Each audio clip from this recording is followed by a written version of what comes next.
الحمد لله رب العالمين والعاقبة للمتقين والصلاة والسلام على سيد الأنبياء والمرسلين نبينا محمد وعلى آله وصحبه أجمعين أما بعد اللہ کے فضل اور اس کی توفیق سے آج بروز سنیچر 7 جنوری 2023 الاصول الثلاثہ کے 13ویں درس میں ہم لوگ حاضر ہیں۔ اب آج کی گفتگو ہے الاحسان۔ اس سے پہلے اسلام کا تعارف، اسلام کے ارکان پر گفتگو ہوئی، اس کے بعد ایمان پر گفتگو ہوئی، اب احسان پر گفتگو ہو رہی ہے۔ یہ گفتگو کہاں سے نکلی، کہاں سے اس کی بنیاد اور جڑ ہے؟ اصل میں اصول ثلاثہ ہے، دین کے 3 اصول۔ پہلا اصول اللہ کو پہچاننا، یہ ہو گئی گفتگو۔ دوسرا اصول دین اسلام کو دلیل سے پہچاننا۔ تو اب اسلام میں اسلام کے ارکان، پھر ایمان کے ارکان، اس کے درجے، تو اسلام، ایمان، پھر احسان، اور اس کے بعد پھر ایمان کی قسمیں، ایمان کے ارکان کی گفتگو ہو گئی۔ تو اسلام، ایمان، اب پھر تیسرا مرتبہ احسان کا ہے۔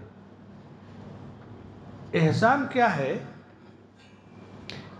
اللہ کے نبی صلی اللہ علیہ وسلم کے پاس جب جبرائیل علیہ السلام تشریف لائے تو پوچھا نا کہ یا محمد اخبرنی عن الاسلام، اسلام کے بارے میں بتائیے، ایمان کے بارے میں بتائیے، احسان کے بارے میں۔ ایک دم شروع میں ایک بات، یہ حدیث پیش کی گئی تھی۔ تو احسان عبادت کا ایک رکن ہے، ہر عبادت میں احسان اس کا رکن ہے۔ اور احسان کی تعریف یہ ہے کہ اللہ کی عبادت بندہ اس طرح کرے گویا وہ اللہ کو دیکھ رہا ہے، اور اگر وہ اسے نہیں دیکھ رہا ہے تو اللہ اسے ضرور دیکھ رہا ہے۔ احسان کی دلیل ان اللہ مع الذین اتقوا والذین هم محسنون۔ احسان کی مختلف قسمیں ہیں۔ پہلی قسم، بندے اور رب کے درمیان احسان ہونا چاہیے، یعنی بندہ عبادت میں احسان کی اس کے اندر کیفیت ہو۔ احسان اخلاص نیت اور خشوع کا دوسرا نام ہے۔ ایسی بات ہے کہ آپ اللہ کو دیکھیں تو کتنی اچھی طرح سے عبادت کریں گے۔ اللہ کو ہم نہیں دیکھتے، نہیں دیکھ سکتے دنیا میں، لیکن یہ یقین ہے کہ اللہ ہمیں دیکھ رہا ہے۔ تو اگر یہ یقین جتنا مضبوط ہوگا، عبادت اتنی ہی ہماری مکمل اور اچھی ہوگی۔ یہی ہے احسان۔ احسان کی دوسری قسم، احسان بندے کا بندے کے ساتھ احسان، وہ تو آپ جانتے ہیں جہاں ضرورت ہے احسان کیا جائے۔ احسان کی تیسری قسم، احسان کوئی کام آپ کو دیا جائے تو اس کام کو اچھی طرح سے ادا کرنا، مکمل کرنا، یہ بھی ایک احسان ہے۔ جیسے ڈیوٹی مکمل طور سے ادا کرنا، کوئی کاریگر ہے گاڑی بنانے کا، اچھی طرح سے وہ کام کر دے۔ بندے کا رب کے ساتھ احسان، حدیث جبریل میں اس کی پوری تفصیل گزر چکی ہے، ابھی پھر میں اس کو دہرا دوں گا۔ احسان جو ہے برائی کی ضد ہے۔ جیسے ایک ہوتا ہے احسان کرنا، ایک ہوتا ہے برائی کرنا، برا چاہنا۔ تو کہیں گے نا بھائی کیوں آخر کام خراب کرو، کچھ احسان کرو۔ احسان کا مطلب کہ بھلائی کرنا، اچھائی کا کام کرنا۔ اچھائی کی ضد احسان ہے۔ برائی کو روک لینا، یہ بھی احسان ہے۔ احسان مختلف انداز میں کیا جاتا ہے۔ مال کے ذریعے احسان کرتا ہے آدمی، اپنے علم کے ذریعے احسان کرتا ہے، اپنے عہدے اور منصب کے ذریعے بھی احسان کرتا ہے، اور جسمانی قوت کے ذریعے بھی احسان کرتا ہے۔ مال کے ذریعے احسان کیسے کرتا ہے؟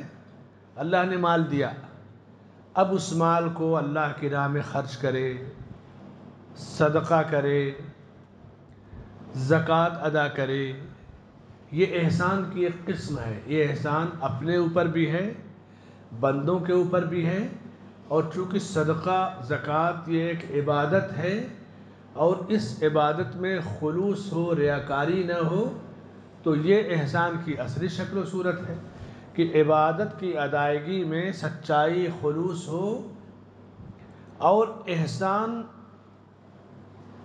کے بغیر انسان زندگی کا لطف نہیں پا سکتا۔ جیسے کچھ لوگ نا اپنے لیے جیتے ہیں، کسی سے کچھ نہیں لینا دینا۔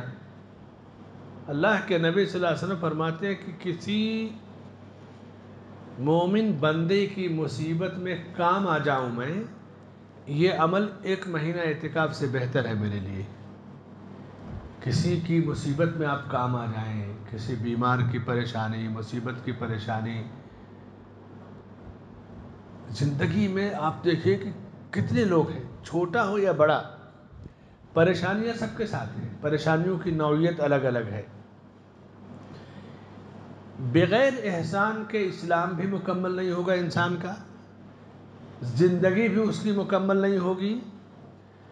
اور مال کے ذریعے احسان آدمی اپنی بیوی پر خرچ کرے، بچوں پر خرچ کرے، اپنے والدین پر خرچ کرے، آل و اولاد پر خرچ کرے، قریبی رشتہ دار خالہ ہے، پھوپھی ہے، ماموں ہیں، ان پر خرچ کرے۔ یہ بظاہر رشتہ دار تو ہیں ہی یہ، لیکن ان پر خرچ کرنے سے بندے کو دوہرا اجر ملے گا، صلہ رحمی کا بھی ملے گا، احسان کا بھی ملے گا، اور صدقے کا اجر ملے گا۔ یعنی ایسا نہیں کہ وہ صدقہ کر رہا ہے، زکوٰۃ دے رہا ہے۔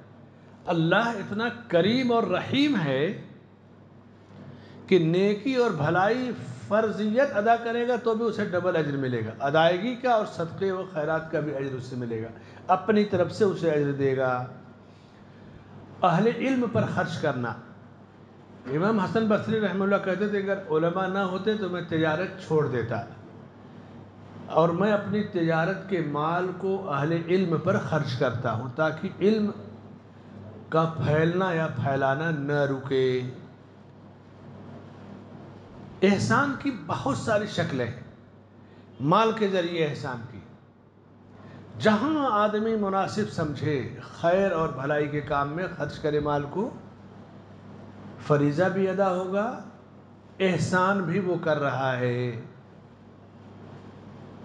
اللہ کے نبی صلی اللہ علیہ وسلم کے زمانے میں ایک بھائی نے اپنے دوسرے بھائی کی شکایت کی، کہا کہ میں کھیتی باڑی کرتا ہوں، تھک جاتا ہوں، میرا بھائی میرا ساتھ نہیں دیتا، یہ صرف علم حاصل کرتا ہے، آپ کے مجلس میں رہتا ہے، علم حاصل کرتا ہے، اگر یہ صرف پڑھے گا لکھے گا تو کمائے گا کون، گھر کا خرچہ کیسے چلے گا، اسے بھی میرے ساتھ محنت کرنا چاہیے۔ تو آپ صلی اللہ علیہ وسلم نے فرمایا کہ تم نہیں جانتے شاید اللہ اسی کے علم حاصل کرنے کی برکت کی وجہ سے تمہیں روزی دیتا ہے، تمہارے اس بھائی کے طلب علم کی وجہ سے اللہ تمہیں روزی دیتا ہے۔ جو رزق انسان کو ملتا ہے کس وجہ سے اللہ تعالیٰ دیتا ہے، اس کا راز اللہ جانتا ہے، یہ بندے کا کمال نہیں ہے۔ آپ دیکھیں کہ جب کوئی ڈاؤن ہوتا ہے، اوپر سے نیچے آتا ہے، تب اسے احساس ہوتا ہے کہ میں نے یہ غلطی کی، وہ غلطی کی، یہ غلطی کی، لیکن وقت نکل چکا ہوتا ہے۔ رشتہ داروں کے ساتھ، اولاد کے ساتھ، والدین کے ساتھ، بھائی بہنوں کے ساتھ، چچا ہے، خالہ ہے، پھوپھی ہے، ماموں ہے، مساکین ہیں، غربا ہیں یا اہل علم ہیں، ان کے ساتھ مال کے ذریعے احسان کرنا چاہیے، کرتے رہنا چاہیے۔ یہ احسان کی سب سے اعلیٰ اور بہترین قسم ہے، انسانوں کے ساتھ احسان، مال کے ذریعے احسان۔ دوسری صورت یہ ہے، آدمی کسی منصب پر ہے، جیسے آپ کسی سرکاری پوسٹ پر ہیں، چاہے بی ایم سی میں ہو، مہاڈا میں ہو، کسی کمپنی میں ہو، کسی ڈپارٹ میں ہو، اب اس میں آپ کا کوئی قریبی آدمی اپلیکیشن دیا ملازمت کے لیے، لمبی لائن ہے، ہندوستان میں تو ایک ملازمت ہے تو ہزاروں درخواستیں جاتی ہیں، اگر وہ واقعی مستحق ہے آپ اس کی سفارش کر دیجئے، یہ بھی احسان ہے۔ اور یہ احسان، بھلائی کے کام میں احسان، اچھی سفارش کرنے کا اجر کیا ہے؟ اللہ نے فرمایا کہ من یشفع شفاعتا حسنہ فلہ اجرہا واجر من عمل بہا، جس نے اچھی سفارش کی کسی کی اور آپ کی سفارش سے کسی جگہ کوئی لگ گیا، تو جب تک وہ نیکی بھلائی اور اچھائی کرے گا یعنی اس کا پورا اجر آپ کو بھی ملے گا۔ آپ کی سفارش سے کسی کا ایڈمیشن ہو گیا، پڑھ لکھ کر کے کسی اونچی جگہ پر پہنچ گیا، تو وہ چیز آپ کو نہیں پتا، لیکن وہ چیز آپ کے حق میں خیر کا باعث ہے۔ آپ کی سفارش سے کسی کو ملازمت مل گئی، ہاسپٹل وغیرہ میں کسی ڈاکٹر سے آپ کے تعلقات ہیں، آپ نے سفارش کر دی، بہت سارے اس کو رعایت مل گئی، ایڈمٹ ہو گیا۔ تو ہر آدمی کا پاور، صلاحیت الگ الگ ہوتی ہے۔ اللہ کے نبی صلی اللہ علیہ وسلم فرماتے ہیں کہ تم میں سے کوئی اپنے بھائی کو جب فائدہ پہنچا سکتا ہو تو فائدہ پہنچائے۔ بعض لوگ تنگ دل ہوتے ہیں، ٹائٹ ہو جاتے ہیں، دنیا کا قانون لائیں گے، یہ کبھی یہ ہے وہ ہے، حالانکہ رعایت ہوتی ہے، لیکن وہ زبردستی اپنے آپ کو سیکولر بنیں گے یا اوپر اچھا بننے کے لیے اپنے بھائی کو فائدہ نہیں پہنچائیں گے۔ آپ گنجائش تلاش کیجئے، یہ نہیں کوئی کہتا کہ آپ غیر قانونی کام کیجئے، رسک لیجئے، نہیں، آپ قانون کے دائرے میں رہ کے جہاں تک گنجائش ہو نکالیے اور اپنے ذات اور شخصیت سے فائدہ پہنچائیے۔ ہمیشہ اس منصب پر نہیں رہیں گے، بہت زیادہ آپ رہیں گے تو 60 سال، اسکولوں میں ہے تو 61 سال، یونیورسٹیوں میں ہے تو 62 63 سال، اس سے زیادہ سرکاری ملازمت نہیں ہے۔ پھر کہاں جائیں گے؟ وہ جو لوگ آپ کے پاس آفس میں اپلیکیشن لے کے آتے ہیں نا، وہ آپ کو بیمار پڑنے پر پوچھیں گے نہیں، ریٹائر ہو گئے، ختم، آپ کی لائف ختم۔ تو جو وقت ملتا ہے اس سے فائدہ پہنچانا چاہیے۔ ایک ہے فائدہ پہنچانا، دوسرے کسی کو کوئی نقصان پہنچنے والا ہے، آپ اس نقصان کو روک سکتے ہیں۔ کسی کا مکان ٹوٹنے والا ہے، کسی کا ایڈمیشن کینسل ہونے والا ہے، کسی کی ڈگری کینسل ہونے والی، بڑے بڑے حادثات ہوتے ہیں۔ تو احسان یعنی عہدے اور منصب سے کسی کے ساتھ احسان کی ایک شکل یہ ہے، مال کے ساتھ احسان، مال کے ذریعے احسان، عہدے اور منصب کے ذریعے بھی آپ اپنے بھائی کے ساتھ احسان کر سکتے ہیں۔ احسان کی تیسری جو شکل ہے، علم کے ذریعے احسان پھیلانا، احسان کرنا۔ وہ کیسے؟ اللہ کے بندوں میں آپ علم کو پھیلائیے۔ علم پھیلانا اس سے بڑا احسان کوئی نہیں ہے دنیا میں۔ بعض علماء نے لکھا کہ اگر معلم نہ ہوتا، سکھانے والے نہ ہوتے تو انسان اور جانور میں فرق نہیں ہوتا۔ علم کی اتنی اہمیت ہے۔ ایسا نہیں ضروری کہ آپ کلاس میں ہی بیٹھ کر کے پڑھائیں، آپ کے پاس علم ہے، صلاحیت ہے، چلتے پھرتے آپ لوگوں کو سکھا سکتے ہیں جہاں جیسے ضرورت پڑے گی۔ چائے کی مجلس ہے، کھانے کی مجلس ہے۔ اچھا ایک اور چیز جان لیں، ہمارے عوام میں ایک بڑی غلط چیز مشہور ہے کہ کھانے کے درمیان سلام کا جواب نہیں دینا چاہیے۔ سنا ہے کہ نہیں آپ لوگوں نے؟ نہیں، کھانے کے درمیان سلام کا جواب بھی دیں گے، اور کھانے کے درمیان تو علم کی نشر و اشاعت بھی ثابت ہے۔ شیخ علامہ ابن عثیمین رحمۃ اللہ علیہ فرماتے ہیں کہ کھانے کے درمیان دعوت و تبلیغ بھی ثابت ہے۔ دلیل کیا دیا انہوں نے؟ بڑی پیاری دلیل ہے۔ اللہ کے نبی صلی اللہ علیہ وسلم کھانا کھا رہے تھے، ایک بچہ آیا دوڑا دوڑا اور کھانے میں جلدی جلدی بائیں ہاتھ سے کھانے لگا۔ آپ نے روکا، کہا کہ بسم اللہ کرو، دائیں ہاتھ سے کھاؤ اور اپنے سامنے سے کھاؤ۔ 3 باتیں بتائی، یا غلام سم اللہ وکل بیمینک وکل مما یلیک۔ اب کھانے کے بیچ ہی تو اتنی بڑی قیمتی بات آپ نے بتائی، یعنی کھانے کے آداب جب کھانے پر بتائیں گے تو اس کا فائدہ زیادہ ہوگا۔ جس چیز کا موقع محل ہے اس چیز کی مناسبت سے جب کوئی بات کہی جائے گی تو اس کا فائدہ زیادہ ہوگا۔ رمضان کے مسائل کو اگر حج میں بیان کیا جائے گا، فائدہ اٹھائے گا آدمی؟ حج کرنے جائیں اور وہاں آپ جا کر کے رمضان کے مسائل بتائیں، فائدہ ہوگا؟ بہت دیر میں فائدہ ہوگا۔ تو جو جس چیز کا موقع اور محل ہے، کھانے کی مجلسوں پہ گفتگو کرنا، سلام کا جواب دینا، نصیحت کرنا اور دعوت کا کام مناسب انداز میں کرنا، یہ تو 100% گنجائش ہے۔ اہل علم کی مجلسیں ہوتی تھیں، آج بھی ہوتی ہیں، تو لوگ تمنا کرتے ہیں کہ ہم فلاں شیخ کے دسترخوان پہ بیٹھیں۔ جیسے عرب میں آج بھی ایک بڑے تھال میں کھانا ہوگا تو 7-8 آدمی بیٹھتے ہیں، تو علماء جس میں بیٹھیں گے لوگ تمنا کریں گے کہ ہمیں وہاں جگہ مل جائے، ضرور 2-4 مسائل اس میں پوچھے جاتے ہیں، بیان کیے جاتے ہیں۔ جب مولانا سیف الرحمن مبارک پوری رحمۃ اللہ علیہ باحیات تھے، ڈاکٹر لقمان سلفی رحمۃ اللہ باحیات تھے، ہمارے بڑے علماء شیخ وصول اللہ عباس صاحب اللہ ان کو عافیت دے، صحت دے، موجود ہیں، تو کبھی جب بیٹھک ہوتی ہے کھانے کی، تو آج بھی ہم لوگ دیکھتے ہیں کہ یہ ہمارے علماء ہیں اور تھے، ان کے جب پلیٹ میں بیٹھیں گے تو بغیر چند باتیں لیے آپ نہیں اٹھیں گے، بہت ساری قیمتی باتیں بتائیں گے۔ اچھا، ایک اور کھانے کے بیچ یعنی علم کی اشاعت، اس کی ایک مثال لیجئے، بہت کم لوگ اس سچائی کو جانتے ہیں۔ 1990 میں عراق میں جب کویت پر حملہ کیا عراق نے، تو اس وقت صورتحال یہ تھی کہ پوری دنیا میں آگ لگی ہوئی تھی، کب کیا ہو جائے۔ عرب کا، سعودی عرب کا اور ہر چھوٹے ملک کا بڑے 5 جو سپر پاور ملک ہے نا، ان سے معاہدہ ہے۔ جیسے ہندوستان کا پہلے روس سے تھا، پاکستان کا امریکہ سے، کسی کا چائنا سے، فرانس سے، یہ جو 5 ویٹو پاور والے یا سپر پاور ہیں، ان سے یہ مضبوط ہے، یہ مدد کے لیے آئیں گے۔ کسی کا برطانیہ سے ہے، سعودیہ کا، امریکہ سے معاہدہ تھا۔ اس کے بغیر ملک آپ نہیں چلا سکتے، آپ کتنے بھی مخلص رہیں، صرف کتاب پڑھنے سے ملک نہیں چلتا ہے۔ ملک چلانے والے ملک کی سیاست کو زیادہ جانتے ہیں۔ ہر چھوٹی طاقت بڑی طاقت سے معاہدہ کرتی ہے۔ چھوٹا سا بھی کاروبار کریں گے، کسی نہ کسی بینک سے آپ کو جڑنا ہے، جبکہ وہ مجبوری بھی ہے۔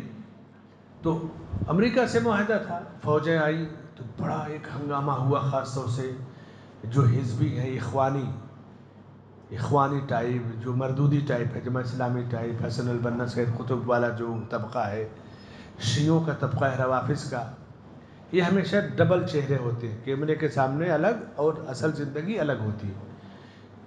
تو بڑا ہنگامہ ہوا کہ امریکہ اب قبضہ کر لے گا، واپس نہیں جائے گا۔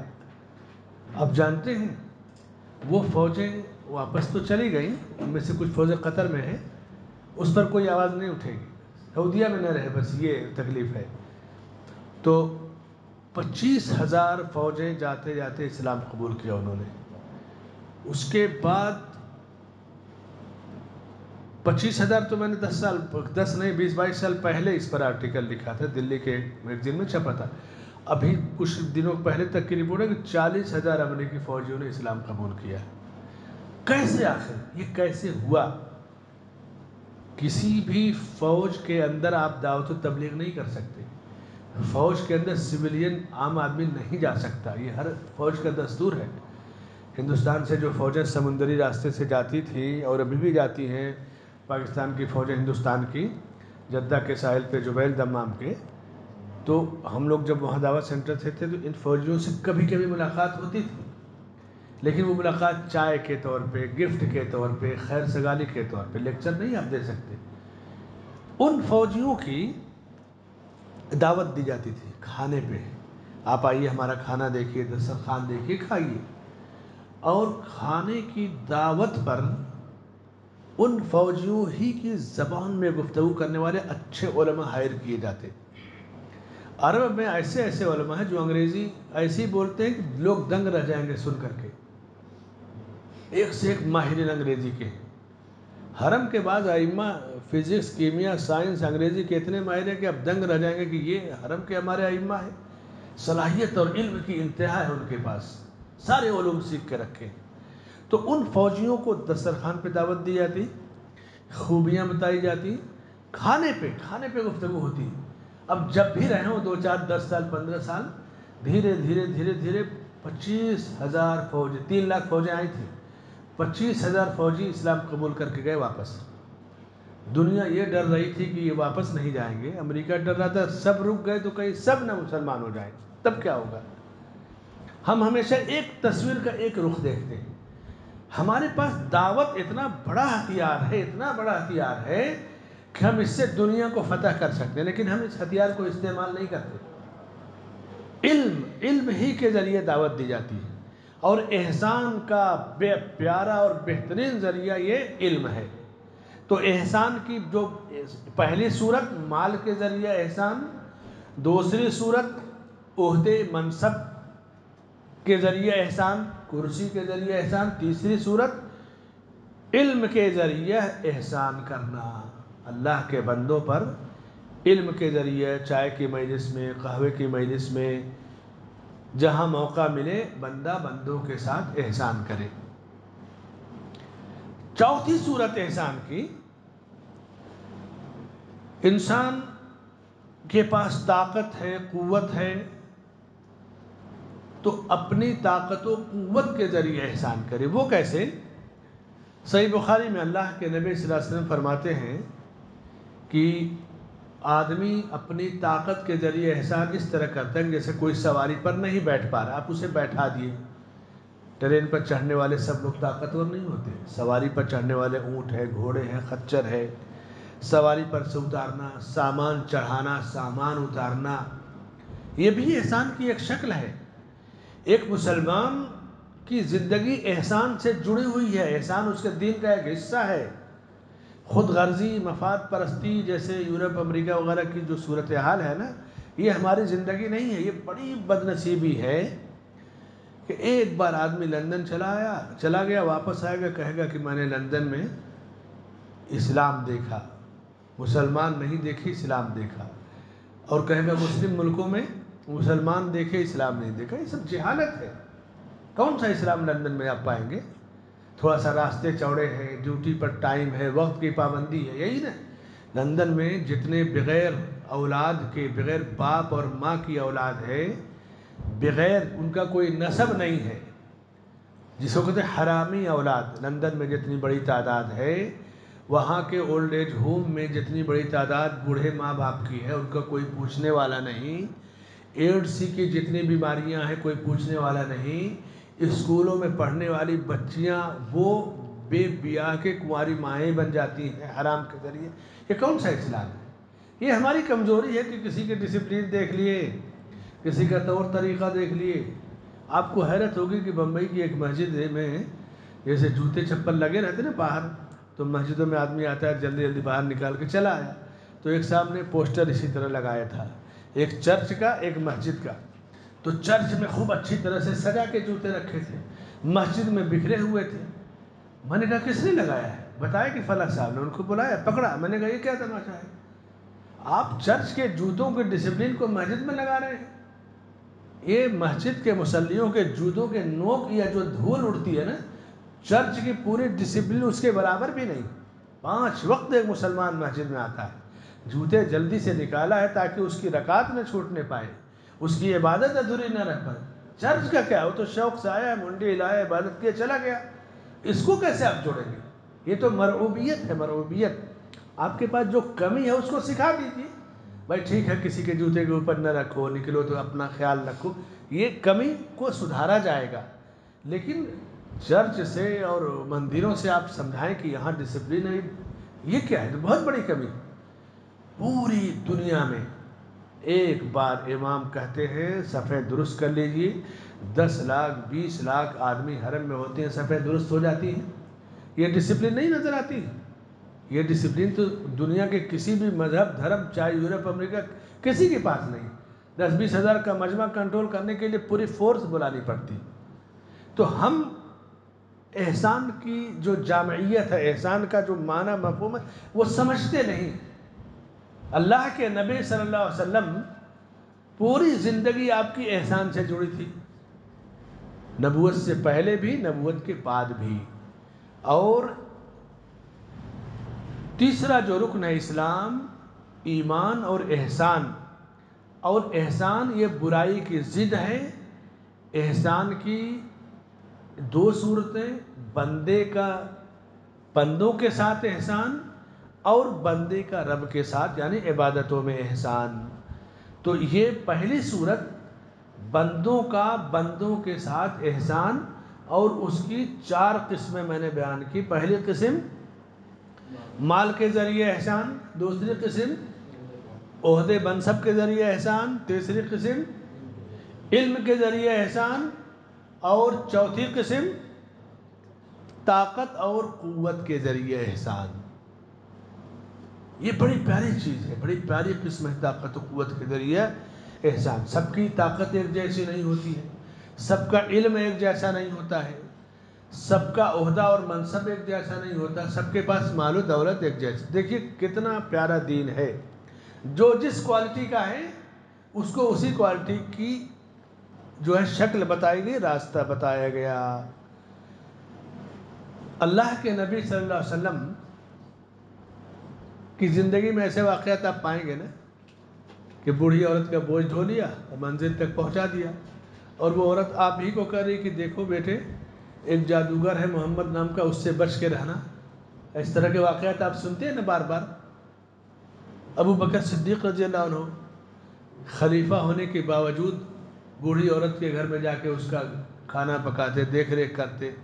عمر بن خطاب رضی اللہ عنہ کی زندگی میں خدمت خلق، سوشل ورک، کسی کے کام آنا، بڑا ہو جانا یہ عذر نہیں ہے، جو جس درجے کا ہے وہ راستہ نکال لیتا ہے۔ دھوپ تیز ہوتی ہے مکے میں، 40 45 50 ٹمپریچر ہوتا ہے۔ کچھ اونٹ باہر نکل گئے دھوپ میں، عمر رضی اللہ عنہ نے پکڑ رہے۔ حضرت عثمان رضی اللہ عنہ دیکھا کرے یہ کون آدمی اتنی دھوپ میں اونٹ کو دوڑا رہا ہے؟